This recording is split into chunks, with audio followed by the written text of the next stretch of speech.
ಅವರು ಎಲ್ಲ ಪ್ರಾಣಿಗಳ ಮೇಲೆ ದಯ ತೋರುತ್ತಿದ್ದರು. ಅವರು ಸಂಗೀತ ಮಂಜುವೃತಿಯ ಆಧ್ಯಾತ್ಮ ಸಾಧನೆ ಸ್ವಲ್ಪ ಅಂತ ಬರೀತಾರೆ. ಸ್ಥೈರ್ಯದಿಂದ ಸ್ಥಿರವಾಗಿ ಪುನಃ ಸಂಶಯಗಳಿಗೆ ಒಳಗಾದರೆ ಅತ್ಯಂತ ಕೆಲಸದರೆ ನೇರವಾದಂಥ ರೀತಿಯಲ್ಲಿ ಧೈರ್ಯದಿಂದ ಸಾಧನೆ ಮಾಡತಕ್ಕಂಥ ಅಭ್ಯಾಸನ್ನ ಈ ಶರೀರಕ್ಕೆ ನಾವು ಕಲಿಸಬೇಕು.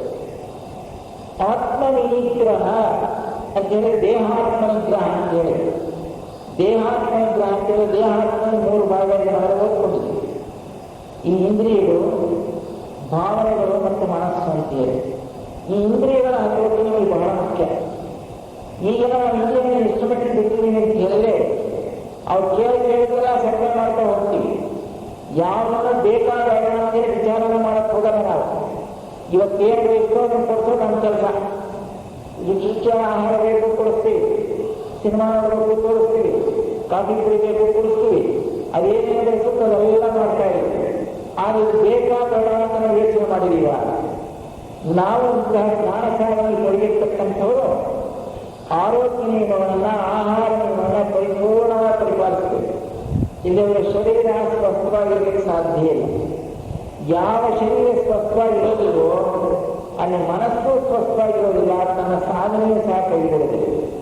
ಅದಕ್ಕೋಸ್ಕರ ಶರೀರ ಸ್ವಸ್ಥವಾಗಿರಬೇಕಾದ್ರೆ ಆತ್ಮನಿಗ್ರಹ ಅಲ್ಲಿ ದೇಹಾತ್ಮವನ್ನು ನಿಗ್ರಹಿಸಿ ನಮ್ಮ ಹಗುರಕ್ಕೆ ತಂದುಕೊಳ್ತಕ್ಕಂಥ ಕಾರ್ಯವನ್ನು ನಾವು ಎಚ್ಚರಿಕೆಯನ್ನು ಮಾಡ್ತಾ ಹೋಗ್ತೇವೆ.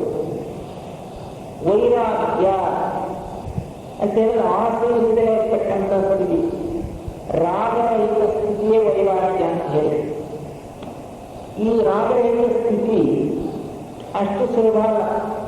ಇದರ ಬಗ್ಗೆ ಪರಮಗುರು ಚರಣ ಸನ್ನಿಧಿಯಲ್ಲಿ 2ನೇ ಚಾಪ್ಟರ್ದ ವೈರಾಗ್ಯ ಅಂತ ಹೇಳಿ ಮತ್ತು ನಿವೃತ್ತಿ ಮಾರ್ಗ ಅಂತೇಳಿ ವಾರ್ತೆಯನ್ನು ಬರೆದಿರ್ತಕ್ಕಂಥ ಪುಸ್ತಕವನ್ನು ಚಾಪ್ಟರ್ನ ನೋಡಬೇಕು. ಬಹಳ ಡೀಟೇಲ್ ಕೊಟ್ಟಿಲ್ಲ ವೈರಾಗ್ಯ ಅಂದ್ರೆ ಏನು ಅಂತ ಹೇಳಿ.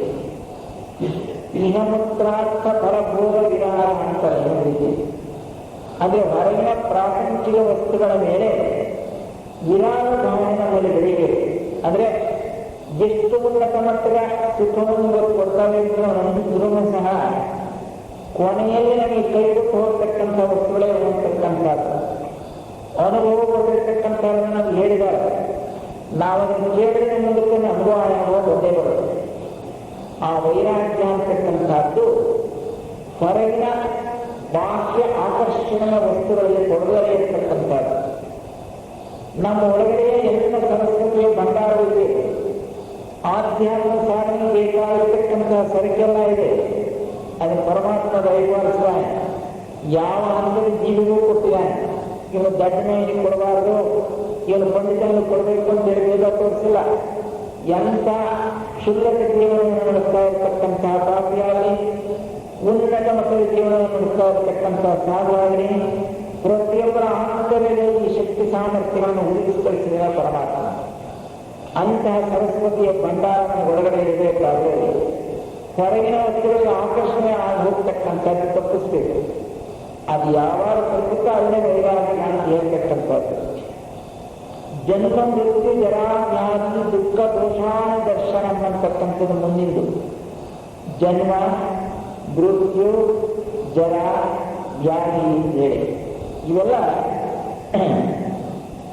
ದೋಷ ಇದರಲ್ಲಿ ತುಂಬಿದೆ.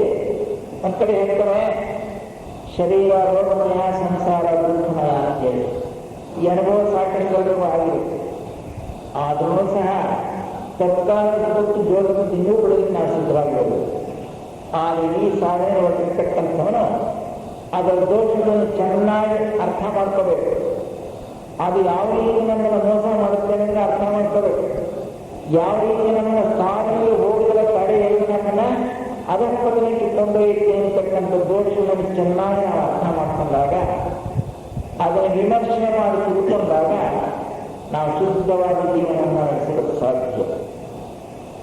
ಅನವಿಷ್ಪಂಗ ಪುತ್ರದಾರ ಗೃಹಾದಿಗಳು ಅಂತ ಪತ್ನಿ ಪುತ್ರರಲ್ಲಿ, ಮನೆಮಠಗಳಲ್ಲಿ, ಇತರೆ ವಸ್ತುಗಳಲ್ಲಿ ನಾವು ಹೆಚ್ಚಿನ ವ್ಯಾಮೋಹ ಇಟ್ಕೋಬಾರದು. ಪ್ರೀತಿಯೇ ವ್ಯಾಮೋಹ ಇರಬಾರದು. ಸಂಸಾರ ಬಿಟ್ಟವರು ಅಂತೇಳಿ ದಿವ್ಯಜ್ಞಾನ, ವಿದ್ಯಾ, ಎಲ್ಲವನ್ನೂ ನಿರ್ವಹಿಸಿ ನಮ್ಮ ಭಾರತ ಕರ್ತವ್ಯ ಒಂದನ್ನೂ ಸಹ ಪರಾಯಣ ಸೂತ್ರವಾಗಿ ಬಿಡುಗಡೆ ಅದನ್ನು ನೆರವೇರಿಸುವ ಜೊತೆಯಲ್ಲೇ ನಾವು ಜ್ಞಾನವನ್ನು ಹೊಂದೋದಕ್ಕೋಸ್ಕರ ಪ್ರಯತ್ನ ಪಡಬೇಕು. ಅಂದಮೇಲೆ ಅವುಗಳಿಂದ ಇರ್ತಕ್ಕಂಥ ಅತಿಯಾದ ಪ್ರೇಮ ವ್ಯಾಮೋಹವನ್ನು ಕಡಿಮೆ ಮಾಡಿಕೊಂಡು ಎಷ್ಟು ಬೆಲೆ ಕೊಡಬೇಕು, ಎಷ್ಟು ಮಟ್ಟಿಗೆ ಅದನ್ನು ವ್ಯವಸ್ಥಿತವಾಗಿ ನೋಡ್ಕೋಬೇಕು, ಅಷ್ಟರ ಮಟ್ಟಿಗೆ ನೋಡ್ಕೊಳ್ತಾ ನಾವಿಲ್ಲಿ ತಯಾರಿ ತಗೋಬೇಕಾಗುತ್ತೆ. ಲಘ್ವಾಸಿ ಅಂದರೆ ಆಹಾರ ವಿಹಾರಗಳಲ್ಲಿ ಬಹಳ ನಿಯಮಬದ್ಧವಾಗಿದೆ. ಮಿತಿವಾಗಿರಬೇಕು, ಹಿತವಾಗಿರುತ್ತೆ ವಿನಃ ಮಿತಿ ಮೀರುವವರಿಂದ ಆಗ್ತಕ್ಕಂಥ ಅನಾಹುತ ಇದೆ. ಆಹಾರ ನಿಯಮಗಳ ಬಗ್ಗೆ ಸಾಕಷ್ಟು ತಮಗೆಲ್ಲ ಗೊತ್ತಿದೆ. ಅದನ್ನು ಪಾಲನೆ ಮಾಡತಕ್ಕಂಥ ಗೊತ್ತಿರ್ತಕ್ಕಂಥ ವಿಷಯವನ್ನು ಪಾಲನೆ ಮಾಡಲ್ಲ, ಗೊತ್ತಿದೆ ಅಂತ ಪಕ್ಕಕ್ಕಿಟ್ಬಿಡ್ತೀವಿ. ಅದೇ ದೊಡ್ಡ ಮಾಡ್ತಾ ಇರ್ತಕ್ಕಂಥದ್ದು. ಆಹಾರ ನಿಯಮಗಳು, ವಿಹಾರ ನಿಯಮಗಳು, ಆರೋಗ್ಯ ನಿಯಮಗಳು ಎಲ್ಲವನ್ನೂ ಗೊತ್ತಿದೆ. ಸಾಕಷ್ಟು ಓದ್ಕೊಂಡಿದ್ದೀವಿ, ಅನೇಕ ವಾಂಗ್ಮಯದಲ್ಲಿ ಪ್ರಸ್ತಾಪ ಮಾಡಿದ್ದೀವಿ, ಅನೇಕ ಭಾಷಣ ಕೇಳಿದ್ದೀವಿ. ಇದು ಸರಿ ಅಂತ ತಿಳ್ಕೊಂಡಿದ್ದೀವಿ. ಆದರೆ ಅದು ಸ್ವಲ್ಪ ಮಾತ್ರ ಮುಂದಾಗಿದೆ. ಯಾಕೆಂದ್ರೆ ನನಗೆ ಗೊತ್ತಿಲ್ಲ ಅಂತ ಪಕ್ಕಕ್ಕಿಟ್ಬಿಡ್ತೀವಿ. ಅದೇ ದೊಡ್ಡ ದೋಷ. ಅದನ್ನು ಬಿಟ್ಟು ನಾವು ಆಚರಣೆಗೆ ತರ್ತಕ್ಕಂಥ ಒಂದು ಮಾರ್ಗದಲ್ಲಿ ಆ ನಿಯಮಗಳನ್ನು ಪರಿಪಾಲನೆ ಮಾಡ್ತಾ ಹೋದರೆ ಈ ಶರೀರ, ಈ ಕಾಯ ಅಂತಕ್ಕಂಥದ್ದು ಶುದ್ಧವಾಗಿ ನಮ್ಮನ್ನು ಆತ್ಮಜ್ಞಾನಕ್ಕೆ ಕೊಂಡೊಯ್ಯತಕ್ಕಂಥ ಒಂದು ಅವಕಾಶವನ್ನು ಕಲ್ಪಿಸಿಕೊಡುತ್ತೆ. ಇನ್ನು ಎರಡನೇ ಭಾಗದಲ್ಲಿ ಬರ್ತಕ್ಕಂಥದ್ದು ಪರಿಶುದ್ಧ ಜೀವನದಲ್ಲಿ ಭಾವನೆಗಳನ್ನು ಶುದ್ಧಿ ಮಾಡತಕ್ಕಂಥದ್ದು. ಭಾವನೆಗಳ ಶುದ್ಧಿಯಲ್ಲಿ ಶಾಂತಿ, ಆರ್ಜವ, ಅಹಿಂಸೆ, ಆಚಾರ್ಯೋಪಾಸನೆ, ಭಕ್ತಿ, ರಾಗದ್ವೇಷ ತ್ಯಾಗ, ಪ್ರಾಕೃತ ಜನರ ಸಂಘದಲ್ಲಿ ಬೆರೆಯದೇ ಇರುವಿಕೆ, ಇಷ್ಟು ವಿಷಯಗಳಲ್ಲಿ ಹೇಳ್ತಾರೆ. ಭಾವನೆಗಳನ್ನು ಪರಿಶುದ್ಧವಾಗಬೇಕಾದ್ರೆ ಶಾಂತಿ ಇರಬೇಕು. ಮೊದಲನೇದಾಗಿ ತಾಳ್ಮೆ ಅಂತಾರೆ. ತಾಳ್ಮೆ ತಿತಿಕ್ಷೆ ಅಂತ ಕರೀತಾರೆ. ಯಾರಿಂದ ಎಂಥ ಅನ್ಯಾಯವಾದರೂ ಸಹ ಸಹಿಸಿಕೊಳ್ತಕ್ಕಂಥದ್ದು. ಸಹಿಸಿಕೊಳ್ಳೋದಕ್ಕೆ ಕೆಲವು ನಾವು ಸಹಿಸ್ಕೊಳ್ತೀವಿ. ಏನೋ ಬಂದ್ಬಿಟ್ಟಿಗೆಲ್ಲ ಸಹಿಸ್ಕೋಬೇಕು ಅಂತೇಳಿ ಕಟ್ಟೋದಕ್ಕೆ ಸಹಿಸ್ಕೊಳ್ತೀವಿ. ಆದರೆ ಅಂತರಂಗದಲ್ಲಿ ಸಮಾಧಾನ ಇರಲ್ಲ, ಶಾಪ ಹಾಕ್ಬಿಡ್ತೀವಿ. ಇಲ್ಲಿಂದ ಈ ಬಾಕಿ ನಡೆಯುತ್ತೇವೆ. ಹೊರಗಡೆ ನಾನು ಹೇಳಬಾರ್ದು, ಸ್ವಲ್ಪ ತಿಳ್ಕೊಂಡಿದ್ದೀನಿ, ಇದನ್ನು ಸಹಿಸ್ಕೋಬೇಕಲ್ಲ ಅಂತ ಹೇಳಿ ಕಷ್ಟಪಟ್ಟು ಸಹಿಸ್ಕೊಳ್ತೀವಿ. ಅದೆಲ್ಲ ಸಹಜವಾಗಿ ಸಹಿಸ್ಕೋಬೇಕಲ್ಲ. ಸಹಜವಾಗಿ ಸಹಿಸ್ಕೋಬೇಕಾದ್ರೆ ಅಂತರಂಗದಲ್ಲಿ ಸಮಾಧಾನ ಸ್ಥಿತಿ ಇರುತ್ತೆ. ಅಂತರಂಗದಲ್ಲಿ ಸಮಾಧಾನ ಇದ್ದು ಹೊರಗಡೆ ತಾಳ್ಮೆ ಇದ್ದಾಗ ಮಾತ್ರ ಈ ಶಾಂತಿಯ ಲಕ್ಷಣ ನಾವು ಹೊಂದಬಹುದು. ಎಂಥ ಸಂದರ್ಭಗಳಲ್ಲಿ ವಿಕಾರವನ್ನು ಹೊಂದಲೇ ಇರ್ತಕ್ಕಂಥದ್ದನ್ನು ಜಾಗರಣ ಮಾಡಬೇಕು. ಆರ್ಜವ ಅಂದರೆ ರುಜುಸ್ವಭಾವ ಅಂತ ಹೇಳಿ ಸರಳತೆ ಬರಬೇಕು. ನಮ್ಮಲ್ಲಿ ಸರಳ ಜೀವನದಲ್ಲಿ ಹೆಚ್ಚು ಪ್ರಯೋಜನವಿದೆ. ಇವತ್ತು ನಮ್ಮ ಜೀವನ ತೊಡಗಾಗದೇ ಇರತಕ್ಕಂತಹದ್ದೇ ಎಷ್ಟು ಹೋಗಲು ಸಾಧ್ಯ ಬರ್ತಾ ಇದೆ. ಕ್ಲಿಷ್ಟವಾಗಿ ಇರತಕ್ಕಂಥದ್ದು ಕಾರಣ ಏನು ಅಂತ ಹೇಳಿದ್ರೆ ಸರಳತೆ ವಿರುದ್ಧವಾದ ಆಡಂಬರ ಜೀವನವನ್ನು ನಾವೆಲ್ಲ ತಗೊಳ್ತೀವಿ. ಆಡಂಬರ ಜೀವನವನ್ನು ಕಡಿಮೆ ಮಾಡಿಕೊಳ್ತಾ ಸರಳ ಜೀವನಕ್ಕೆ ನಾವು ಸಿದ್ಧವಾಗಿದ್ದೇ ಆದರೆ ಸಹಜವಾಗಿ ನಮ್ಮಲ್ಲಿ ಆಸೆಗಳು ಕಡಿಮೆ ಆಗ್ತವೆ, ಬಯಕೆಗಳು ಕಡಿಮೆ ಆಗ್ತವೆ, ಕೋರಿಕೆಗಳು ಕಡಿಮೆ ಆಗ್ತವೆ, ಭಾವನಾ ಕೋಶ ಅಥವಾ ಆಶಾ ದೇಹ ನಿಧಾನವನ್ನು ಮತೋಟಿಕೊಳ್ಳಲು ಸಾಧ್ಯ. ಇಂತಹ ಸಾಧನೆಯನ್ನು ನಾವು ತೊಡಗಿ ರುಚಿ ಸ್ವಭಾವವನ್ನು ಬೆಳೆಸ್ಕೊಳ್ತಾ ಹೋಗ್ಬೋದು. ಇನ್ನು ಅಹಿಂಸೆ, ಹಿಂಸೆ ಮಾಡದೇ ಇರತಕ್ಕಂತಹ ಸ್ವಭಾವ. ಹಿಂಸೆ ಮಾಡದೇ ಇರತಕ್ಕಂತಹ ಸ್ವಭಾವ ಅನೇಕ ನಾವು ನೋಡ್ಕೊಂಡಿದ್ದೀವಿ. ನಾವೇನು ಪ್ರಾಣಿ ಹಿಂಸೆ ಮಾಡಲ್ಲ, ಮಾಂಸಾಹಾರ ಮಾಡಲ್ಲ, ನಾವಂತ ಹಿಂಸೆನೇ ಕೊಡುತ್ತಾ ಇಲ್ಲ, ನಮಗೆ ಅರ್ಥಜ್ಞ ಕೌಶಲ್ಯವಾದ ತಿಳ್ಕೊಂಡಿರ್ಬೋದು. ಅದೇ ಸಂದರ್ಭದಲ್ಲಿ ನಾವು ಮಾಡ್ತಾ ಇರತಕ್ಕಂಥ ಹಿಂಸೆ ಎಷ್ಟು ಕಠಿಣವಾಗುತ್ತೆ ಅಂತ ಹೇಳಿದ್ರೆ ಹೊರಗಡೆ ಶರೀರ ನಾವು ಕೈಯಿಂದ ಮಾಡತಕ್ಕಂಥ ಹಿಂಸೆಗೆ ನಾವು ಭಾವನೆಯಿಂದ ಮಾಡತಕ್ಕಂಥ ಹಿಂಸೆ ಬಹಳ ಹೆಚ್ಚು ನಮಗೆ ದುಷ್ಪ್ರಭಾವ ಫಲಿತಾಂಶವನ್ನು ಕೊಡುತ್ತೆ. ಆದರೆ ನಮಗೆ ಆಗಲೇ ಇರ್ತಕ್ಕಂಥವ್ರು ಅಷ್ಟು ಬರ್ತಾ ಇದ್ರೆ ಬಂದಪ್ಪ ಶರೀರ ಒಪ್ಪಿಸ್ಕೊಂಡು ಆಗಿದ್ರೆ ಮನಸ್ಸು ಹೇಳುತ್ತೆ ಇದು ಎಂತಹ ದುಷ್ಟ ಭಾವನೆ ಇದೆ. ಅಂಥವ್ರಿಗೆ ನಾವು ಹೊಂದ್ಕೊಂಡು ಹೋಗಬೇಕು, ಸಹೋದರ ಭಾವ ಜೀವನ ನಡೆಸಬೇಕು. ನಮ್ಗೆ ಇಷ್ಟೇ ಅನ್ಯಾಯ ಮಾಡಿರ್ತಕ್ಕಂಥ ಬಂದರೂ ಸಹ ಯಾವ ದೃಷ್ಟಿಯಿಂದ ನಾವು ಇರ್ತಕ್ಕಂಥ ದೋಷವನ್ನು ಎಣಿಸಬಾರದು. ಏನೋ ತಿಳಿದರೆ ತಪ್ಪಾಣೆ ಇರ್ತಕ್ಕಂಥ ಕ್ಷಮೆ ನಮ್ಮಲ್ಲಿ ಬಂದ ಮೇಲೆ ಅಂತಕ್ಕಂಥ ಯಾವುದೋ ಶೂನ್ಯ ಮನಸ್ಸಿಗೆ ಹೋಗಲ್ಲ. ಅಂತಹ ಸ್ಥಿತಿಯಲ್ಲಿ ಉತ್ತಮವಾದ ಭಾವನೆ ಬೆಳೆಸಿಕೊಳ್ಳುವ ಮೂಲಕ ಅಹಿಂಸಾ ಪೂರ್ಣವಾಗಿ ನಿರ್ಮಾಣ ಮಾಡಬಹುದು. ಅಹಿಂಸಾ ತತ್ವ ಕೆಲವು ಸಾರಿ ನಮಗೆ ಧರ್ಮ ಜಿಜ್ಞಾಸೆಗೆ ಒಳಮಾಡುತ್ತೆ. ಹೊರಗಡೆ ಒಂದು ಕಾರ್ಯ ಮಾಡಬೇಕಂತ ಅದರಿಂದ ಹಿಂಸೆ ಆಗಿರುತ್ತೆ. ಆ ನಿಜವಾದ ನೋಡಿದ್ರೆ ಅದು ಹಿಂಸೆ ಆಗಿರೋದಿಲ್ಲ. ಉದಾಹರಣೆಗೆ ಒಬ್ಬ ಡಾಕ್ಟ್ರು ಆಪರೇಷನ್ ಮಾಡ್ತಕ್ಕಂಥ ಸಂದರ್ಭದಲ್ಲಿ ಏನೋ ಕೈಯಲ್ಲಿ ಗಾಯ ಆಗಿರುತ್ತೆ, ಆ ಹುಣ್ಣು ಇಷ್ಟ ಹೋಗುತ್ತೆ, ಹಾಗೆ ಬಿಟ್ಟರೆ ನಿನಗೆ ಆಪರೇಷನ್ ಮಾಡಬೇಕಪ್ಪ ಅಂತೀನಿ, ಆಪರೇಷನ್ ಮಾಡ್ತಾನೆ. ಆಪರೇಷನ್ ಮಾಡಿ ಕೈ ಕತ್ತರಿಸಿದಾಗುತ್ತೆ. ಅದು ಹಿಂಸೆ ಹಾಗಾದ್ರೆ ಅಲ್ಲ. ಅಹಿಂಸೆ ಅಂತಕ್ಕಂಥ ತತ್ವ ಭಾವನಾತ್ಮಕವಾಗಿದೆ. ಹಾಗೆ ನಾವು ಹೊರಗಡೆ ನೋಡೋದಕ್ಕೆ ಅದು ಹಿಂಸೆಯಾಗಿ ಸ್ವಲ್ಪ ಮಟ್ಟಿಗೆ ಸಹ ಭಾವನೆಯಿಂದ ಆ ಹಿಂಸೆಯಿಂದಲೇ ಇರ್ತಕ್ಕಂಥದ್ದು ಬಹಳ ಮುಖ್ಯ. ಅದಕ್ಕೋಸ್ಕರ ಇದನ್ನು ಭಾವನಾದಿಯ ವೃದ್ಧಿಗೋಸ್ಕರ ಸೇರ್ತಿದ್ದಾರೆ. ಇನ್ನು ಆಚಾರ್ಯೋಪಾಸನೆ ಅಂತ ಹೇಳಿ ಆಚಾರ್ಯವನ್ನು ಹುಡ್ಕೊಂಡು ಹೋಗ್ಬೇಕು ಅಂತ ಹೇಳಿದ್ರು. ಇವತ್ತು ಪ್ರಪಂಚದಲ್ಲಿ ಸಾವಿರಾರು ಆಧ್ಯಾತ್ಮಿಕ ಸಂಸ್ಥೆಗಳು ಅದು ಜಡ್ಜ್ ಮಾಡಬೇಕು. ನಾವು ಸುಮ್ಮನೆ ಕಣಮಿಷನ್ ಎಲ್ಲದಕ್ಕೂ ಹೋಗ್ತಾ ಇರ್ತೀವಿ, ಎಲ್ಲದರಲ್ಲೂ ಹೇಳೋದು ಒಳ್ಳೆಯ ಆಗ್ತೀವಿ. ಅವರು ಭಗವದ್ಗೀತೆ ಇದ್ದಾರೆ ಇರ್ತಾರೆ, ಇವರು ಭಗವದ್ಗೀತೆ ಇದ್ದಾರೆ ಇರ್ತಾರೆ, ಅವರು ಸಣ್ಣ ಸಾಹಿತ್ಯ ಇರ್ತಾರೆ, ಇವರು ಸಣ್ಣ ಸಾಹಿತ್ಯ ಇರ್ತಾರೆ, ಅವರೆಲ್ಲರೂ ಆಧ್ಯಾತ್ಮಿಕ ಜ್ಞಾನ, ಇವರೆಲ್ಲರೂ ಆಧ್ಯಾತ್ಮಿಕ ಜ್ಞಾನ ಎಲ್ಲ ಅನೇಕ ರೀತಿ ಮೋಸ ಹೋಗ್ತಾ ಇದೆ. ಅದು ಜಡ್ಜ್ ಮಾಡಿ ಕೆಪಾಸಿಟಿ ನಮ್ಮ ಯಾರು ನಿಜವಾದ ಆಚಾರ್ಯ, ಯಾರು ನಿಜವಾದ ಗುರುಗಳು, ಯಾರು ನಿಜವಾದ ಮಾರ್ಗದರ್ಶನ ಕೊಡುವಂಥ ಯೋಚನೆ ಮಾಡ್ತಾ ಹೊರಟಾಗ ಅದು ಕ್ಲಿಯರ್ ಆಗ್ತಾ ಹೋಗುತ್ತೆ. ಅದನ್ನು ಒಂದು ಕಡೆ ಯೋಗ ವಿದ್ಯಾರ್ಥಿಗಳು ಬರೀತಾರೆ. ನಿಜವಾದ ಆಚಾರ್ಯ ಯಾರು ಅಂತ ಹೇಳಿದ್ರೆ ಪ್ರಪಂಚದ ಯೋಗ ವಿಷಯವನ್ನು ಕುರಿತು ಅದರ ಚಿಂತನೆಯಲ್ಲಿ ತೊಡಗಿ ವೈಯಕ್ತಿಕವಾದಂತಹ ಸ್ವಾರ್ಥಕ್ಕೆ ಸ್ವಲ್ಪವೂ ಅವಕಾಶವಿಲ್ಲದ ರೀತಿಯಲ್ಲಿ ಯಾರ ಸೇವೆ ಸಲ್ಲಿಸ್ತಾ ಇರ್ತಾನೋ ಅಂಥನಿಂದ ನೀನು ಕಲಿಬೇಕು ಅಂತ ಒಂದು ಕಡೆ ಬರೀತಾರೆ. ಅಂಥ ಆಚಾರ್ಯ ನಾವು ಕಾಣಬೇಕು. ಬೇಕಾದ ಸಂಸ್ಥೆಗಳಿರ್ಬೋದು, ಇರ್ಲಿ, ಯಾವುದನ್ನು ಓದಬೇಕಾಯ್ತು ಏನಂತಲ್ಲ, ಯಾವುದು ಎಷ್ಟು ಮಟ್ಟಿಗೆ ಅಂತ ಜಡ್ಜ್ ಮಾಡತಕ್ಕಂಥ ಕೆಪಾಸಿಟಿ ನಮಗೆ ನಿಜವಾದ ಇತಿಹಾಸಕ್ಕೆ ಓದಿದ್ರೆ ಅದರಲ್ಲಿರ್ತಕ್ಕಂಥ ಆಳವಾದ ತತ್ವವನ್ನು ಅರ್ಥ ಮಾಡಿಕೊಂಡ್ರೆ ಈ ಜಡ್ಜ್ ಮಾಡತಕ್ಕಂಥ ಕೆಪಾಸಿಟಿ ಬಂದಾಗ ಯಾವ ಆಚಾರವನ್ನು ಹೇಗೆ ಆಚರಿಸಬೇಕು ಅಂತಕ್ಕಂಥದ್ದು ನಿಮಗೆ ಗೊತ್ತಾಗುತ್ತೆ. ಇನ್ನು ಐದನೇದಾಗಿ ಭಕ್ತಿ. ಭಕ್ತಿ ಅಂತ ಹೇಳಿದ್ರೆ ದಿವಸ ದೇವಸ್ಥಾನಕ್ಕೆ ಪೂಜೆ ಮಾಡ್ಕೊಂಡು ಅನುಷ್ಠಾನ ಮಾಡ್ಕೊಂಡ್ರೆ ಭಕ್ತರಾಗಿ ತಿಳ್ಕೊಂಡು ಅದಷ್ಟು ದೇವಸ್ಥಾನ ಮತ್ತೆ ಆಗುವುದಿಲ್ಲ. ನಿಜವಾದ ಭಕ್ತಿ ಲಕ್ಷಣಗಳನ್ನು ಅಂತ ಹೇಳಿ ಗೀತೆ ಕೊಡ್ತಾರೆ. ಅದ್ವೇಷ ಸರ್ವಭೂತಾನ ಒಂದನೇ ಲಕ್ಷಣ. ಸಮಸ್ತ ಜೀವರಾಶಿಗಳನ್ನು ಸಹ ದ್ವೇಷಿಯಿಂದಲೇ ಕಾಣ್ತಕ್ಕಂಥದ್ದು. ಪ್ರತಿಯೊಂದು ಜೀವಿಯನ್ನು ಸಹ ಪ್ರೇಮಪೂರಿತವಾಗಿ ನೋಡ್ತಕ್ಕಂಥದ್ದು. ಸ್ನೇಹಿತರಂತೆ ಅವ್ರ ಜೊತೆ ನೋಡ್ತಕ್ಕಂಥದ್ದು. ಯಾರು ದೇವರನ್ನು ಹೆಸರೇ ಇರ್ತಕ್ಕಂಥದ್ದು. ದೇವರ ಹೇಗೆ ಪ್ರತಿಯೊಬ್ಬರನ್ನು ಸಮಾನ ಮಾಡ್ತಾಂತ ಆ ರೀತಿ ನಾವು ಕಾಣ್ತಕ್ಕಂಥದ್ದು ನಿಜವಾದ ಭಕ್ತಿಯ ಲಕ್ಷಣ.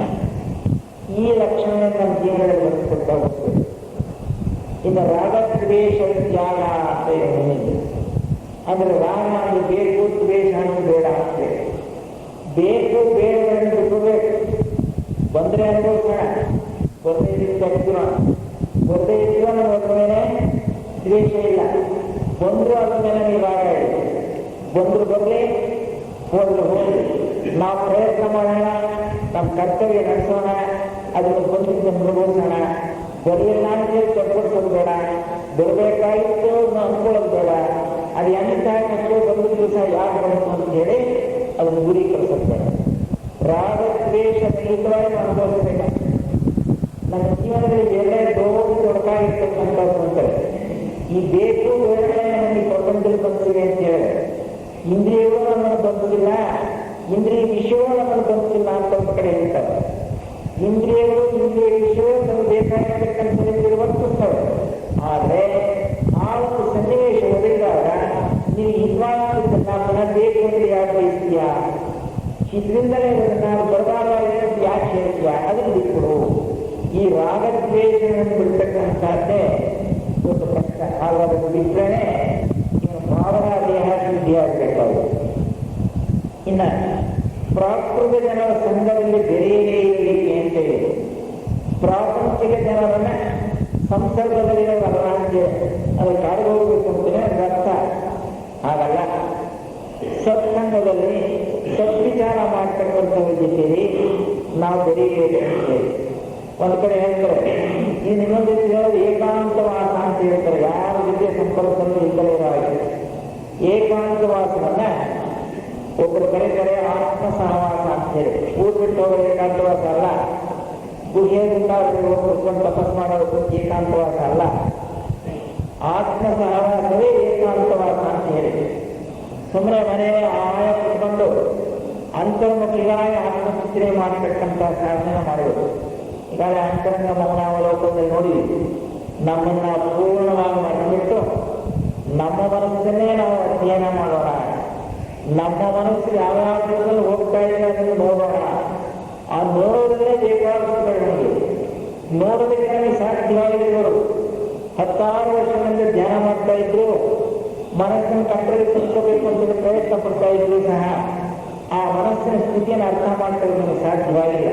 ಏಕೆಂತ ಹೇಳಿದ್ರೆ ಮನಸ್ಸಿನ ಜೊತೆ ಪ್ರಯಾಣ ಮಾಡ್ತಾ ಇರೋದು ಸಾಧ್ಯವಾಗಿಲ್ಲ.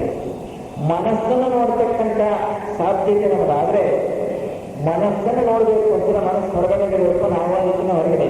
ಅಂದಮೇಲೆ ಆ ಮನಸ್ಸನ್ನು ನೋಡ್ತಕ್ಕಂಥ ಸಾಧನೆ ನಿಜವಾದ ಏಕಾಂತವಾದ ಪ್ರಾಕೃತ ಜನರ ಸಂಪರ್ಕದಿಂದ ದೂರ ಇರೋದು. ಇನ್ನು ಈ ಪರಿಶುದ್ಧ ಜೀವನದಲ್ಲಿ 3ನೇ ಭಾಗ ಮನಸ್ಸಿನ ಶುದ್ಧಿ. ಇದಕ್ಕೆ ಅವರು ಎಷ್ಟು ಹೇಳ್ತಾರೆ? ಸಮಚಿತ್ತತೆ, ಸತ್ಸಂಗ, ಶುದ್ಧ ಬುದ್ಧಿ, ಅಮಾನಿತ್ವ, ಅದಂಬಿತ್ವ, ಅನಹಂಕಾರ, ಆತ್ಮಚಿಂತನೆ, ಜ್ಞಾನ. ಇಷ್ಟು ವಿಷಯಗಳಲ್ಲಿ ನಾವು ಮನಸ್ಸನ್ನು ಸಮಸ್ಥಿತಿ ತಂದುಕೊಳ್ಳಲು ಸಾಧ್ಯ. ಸಮಚಿತ್ತತೆ ಇಷ್ಟಾನಿಷ್ಟಗಳಲ್ಲಿ, ಹಿತ ಅಹಿತಗಳಲ್ಲಿ ನಾವು ಸಮವಾಗಿರ್ತಕ್ಕಂಥದ್ದು. ಇಂಬ್ಯಾಲೆನ್ಸ್ ಆಗಬಾರ್ದು. ಮನಸ್ಸು ಸಮಸ್ಥಿತಿಯಲ್ಲಿ ಇರುವಾಗ ನಾವು ಆಲೋಚನೆ ಮಾಡಬೇಕು, ಅದನ್ನು ಗಮನಿಸಬೇಕು. ಶುದ್ಧ ಬುದ್ಧಿ ಅಂತ ಹೇಳಿದ್ರು. ಬುದ್ಧಿ ಶುದ್ಧವಾಗಿರಬೇಕು ಅಂತ ಹೇಳಿದ್ರೆ ಶುದ್ಧ ಆಲೋಚನೆಯನ್ನೇ ನಾವು ಮಾಡಬೇಕು. ಮನಸ್ಸಿನಲ್ಲಿ ನಾನಾ ರೀತಿಯ ಆಲೋಚನೆಗಳು ಬರ್ತವೆ. ಆ ನಾನಾ ರೀತಿಯ ಆಲೋಚನೆಗಳು ಸಹ ನಮಗೆ ಪ್ರಪಂಚದಲ್ಲಿ ಬಂದಿರ್ತಕ್ಕಂಥವೆ. ಎಷ್ಟೋ ಲಕ್ಷಾಂತರ ಜನಗಳಿಂದ ಅಂಥ ಆಲೋಚನೆ ಮಾಡಿ ಮಾಡಿ ಮಾಡಿ ಮಾಡಿ ನೋಡುವಂಥ ಭಾಷೆಯನ್ನೇ ತುಂಬಿಕೊಂಡಿದ್ದೀವಿ. ಅದರ ಪ್ರತಿಯೊಂದನ್ನೇ ತ್ಯಾಜ್ಯ ಮಾಡಿ ಯಾವ ಸರಿಯಾದ ಆಲೋಚನೆಗಳು, ಯಾವ ದುಷ್ಟ ಆಲೋಚನೆಗಳನ್ನು ನಾವು ವಿಂಗಡಿಸಿ ಉತ್ತಮವಾದಂತಹ ಆಲೋಚನೆಗೆ ಅವಕಾಶ ಮಾಡ್ತಾ ಹೋದರೆ ಈ ಮನಸ್ಸು ಒಂದು ಕಂಟ್ರೋಲ್ ಬರೋಕ್ಕೆ ಸಾಧ್ಯ ಆಗುತ್ತೆ. ಇನ್ನು ಅಮಾನಿತ್ವ ಅಂತ ಹೇಳ್ತಾರೆ.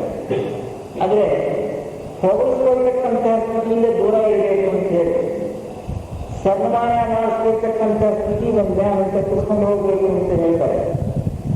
ಇವತ್ತು ಹೊರಗಿನ ಪ್ರಪಂಚವನ್ನು ನೋಡಿದ್ರೆ ಇದಕ್ಕಿರುವಷ್ಟು ಬೆಲೆ ಮತ್ತು ಯಾವುದಕ್ಕೂ ಇಲ್ಲ.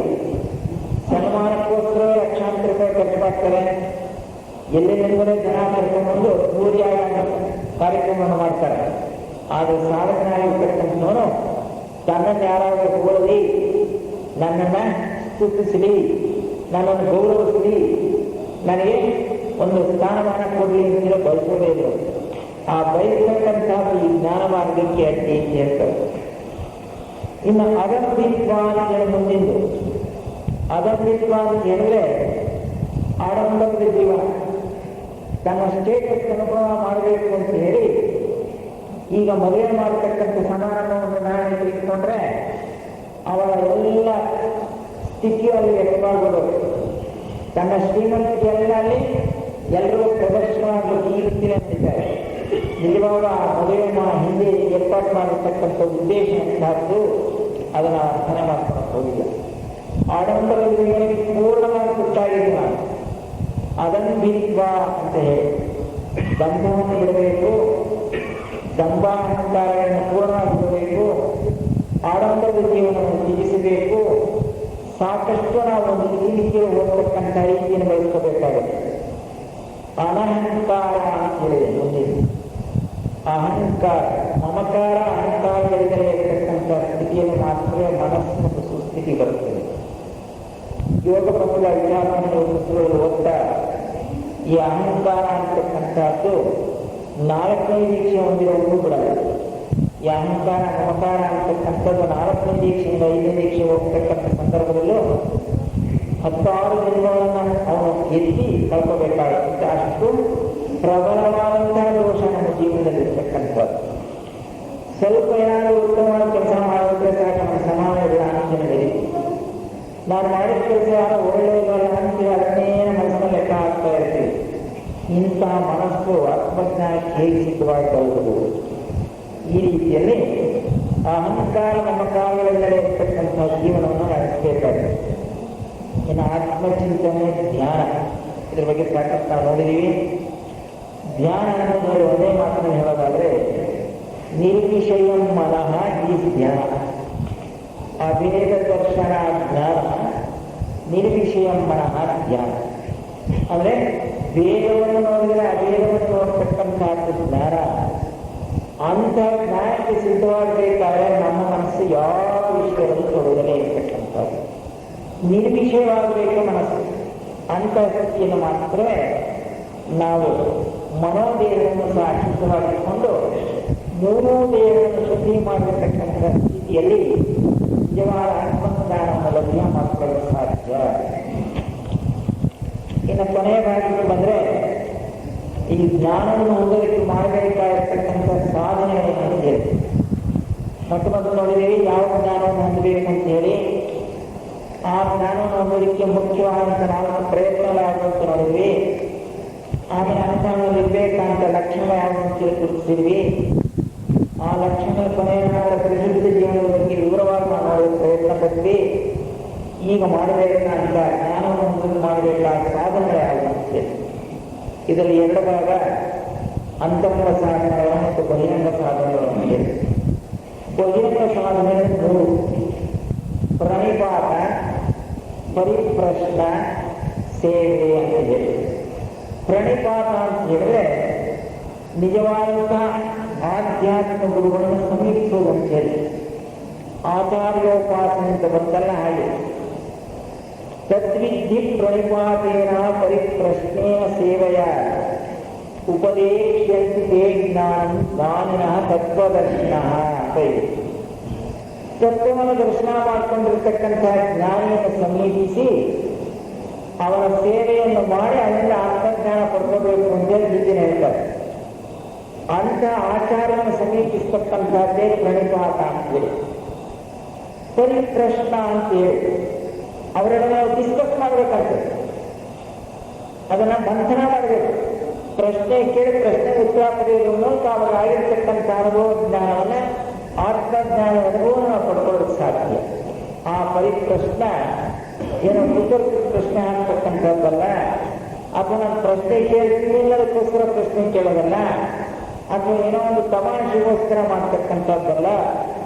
ನಿಜವಾಗೂ ಆ ಜ್ಞಾನದ ಪರಿಚಯ ನಾನು ಮಾಡ್ಕೋಬೇಕು. ಅವ್ರಿಗಾಗಿರ್ತಕ್ಕಂಥ ಅನುಭವ ನಾನು ತಿಳ್ಕೊಂಡು ನನ್ನ ಸಾಧನೆ ಮುಂದುವರಿಸಲು ಬೇಕಾಗಿರ್ತಕ್ಕಂಥ ಬೆಳಕು ಕಾಣಬೇಕು ಅಂತ ಹೇಳಿ ಅಂಥ ದೊಡ್ಡವರ ಸಹವಾಸದಲ್ಲಿ ಪರಿಪ್ರಶ್ನೆ ಮಾಡಬೇಕು. ಇನ್ನು 3ನೇ ಭಾಗದಲ್ಲಿ ಸೇವೆ ಅಂತ ಹೇಳಿ.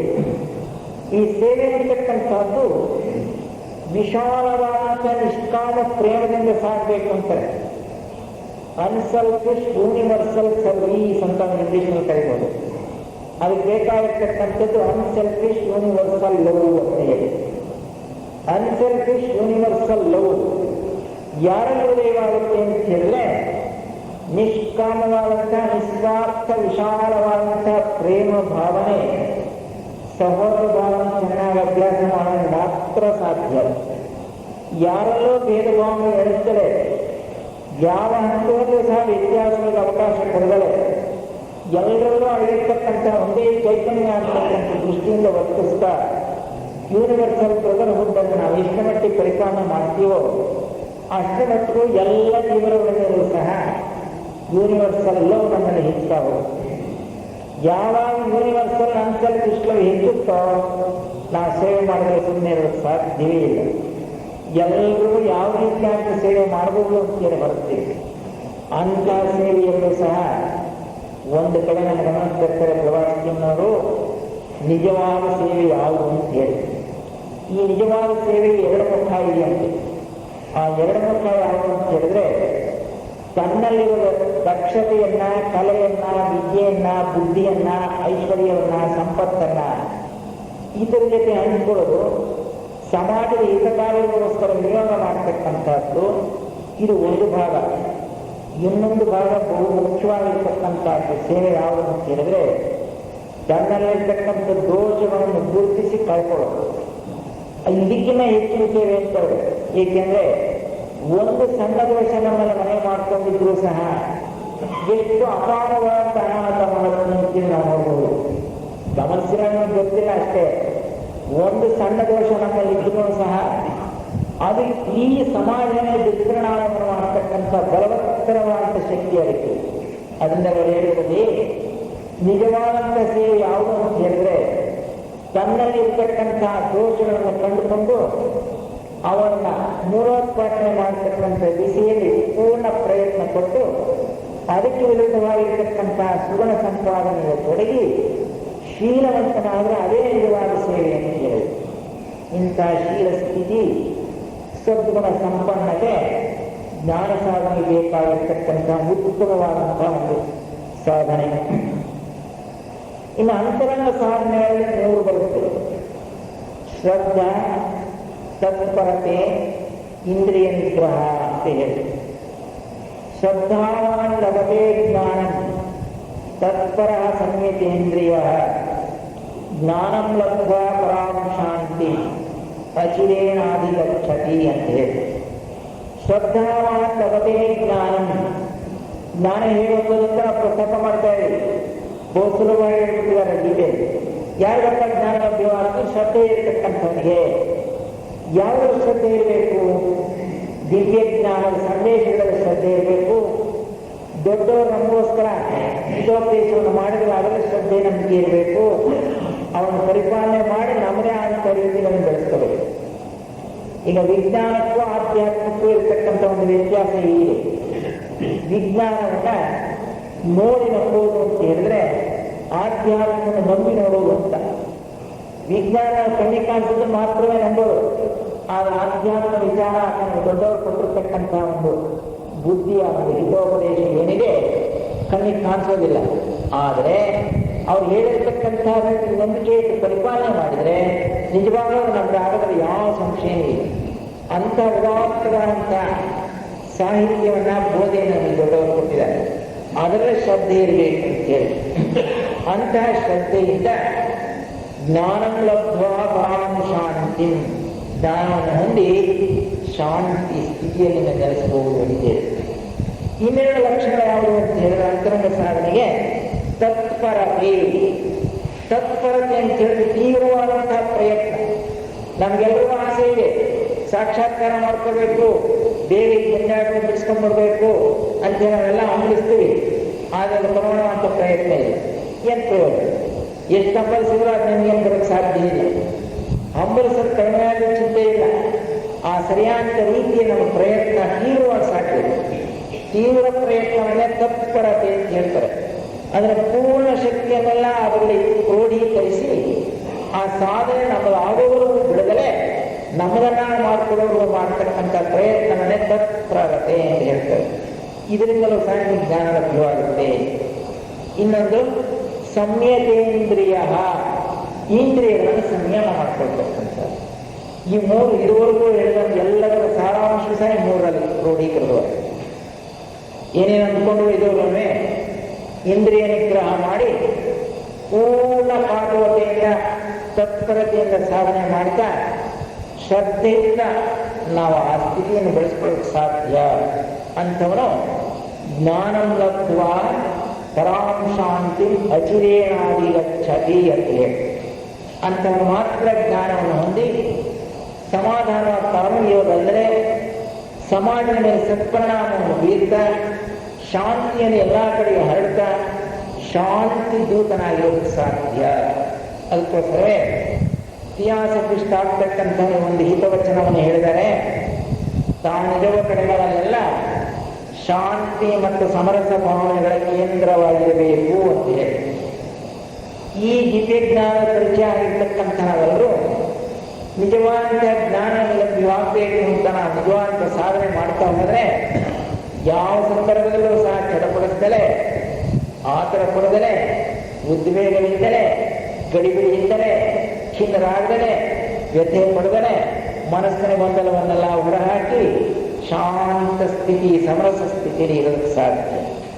ಇಂಥ ಉದಾತ್ತ ಸ್ಥಿತಿಯೇ ಆತ್ಮಜ್ಞಾನವನ್ನು ಹೊಂದೋದಕ್ಕೆ ಸಾಧ್ಯ.